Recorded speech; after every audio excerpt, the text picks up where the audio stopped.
শুভ নববর্ষ সকলকে। আজ বাংলা নববর্ষ।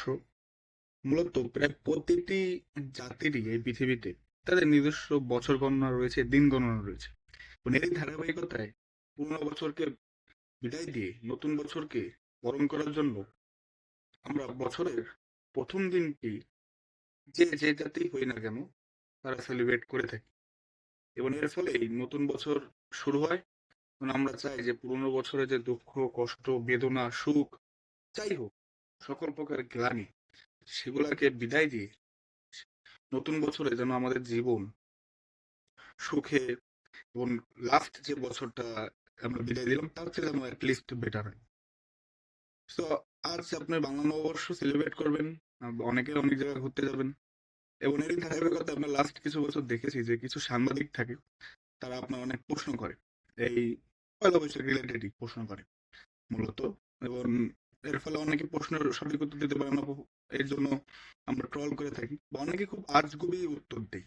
ঠিক আছে, তেল মাখা উত্তর দেয়, আমরা জানি সেটা। বা অনেকে আছে এমন ভাবে কথা বলে, সে কিন্তু জানে না, বাট এত কনফিডেন্টলি বলে যে মনে হবে না যে না সে জানে না, সে ভুল ইনফরমেশন দিচ্ছি।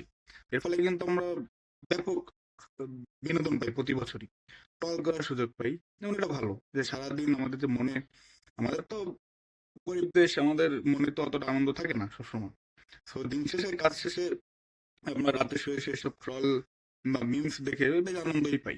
বাট আজকে যেহেতু আপনারা সকলেই ঘুরতে যাবেন, সেজন্য কিছু বেসিক কোশ্চেনের অ্যান্সার আমাদের জানা উচিত। যেমন সামনে দিকে প্রশ্ন করতে পারে যে এটা বাংলার নববর্ষের কত সন।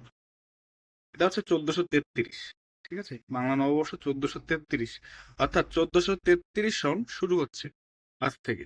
গেল বাংলা নববর্ষ বা এটা কে চালু করে বা কোন আমলে চালু হয়? মূলত এটা মুঘল আমলে চালু করেন মুঘল সম্রাট আকবর। কৃষকদের কাছ থেকে সহজেই খাজনা নেয়ার উদ্দেশ্যে তিনি আরবি হিজরি সন এবং হচ্ছে আপনার ইংরেজি, ইংরেজি যে সন রয়েছে সেটা দুটোরই মিশ্রণে বাংলা নববর্ষ বা আপনার পয়লা বৈশাখের রীতিটা চালু করে, অর্থাৎ বাংলা সন চালু হয়। এছাড়াও 1989 সাল থেকে মূলত এই যে মঙ্গল শোভাযাত্রা করে থাকে চারুকলা অনুষদ ঢাকা বিশ্ববিদ্যালয়ের, সেটা চালু হয় 1989 সাল থেকে। মঙ্গল শোভাযাত্রা চালু হয়। এটা 1000 বছরের সংস্কৃতি না বা শত শত বছরের সংস্কৃতি না মঙ্গল শোভাযাত্রা। ঠিক আছে। এছাড়াও 2016 সালে ইউনেস্কো আপনার এটা চারুকলা অনুষদের যে মঙ্গল শোভাযাত্রা, এটাকে সার্বজনিক বা অনুষ্ঠান হিসেবে বা কালচারাল অনুষ্ঠান হিসেবে স্বীকৃতি দেয়। সেগুলো কিছু গুরুত্বপূর্ণ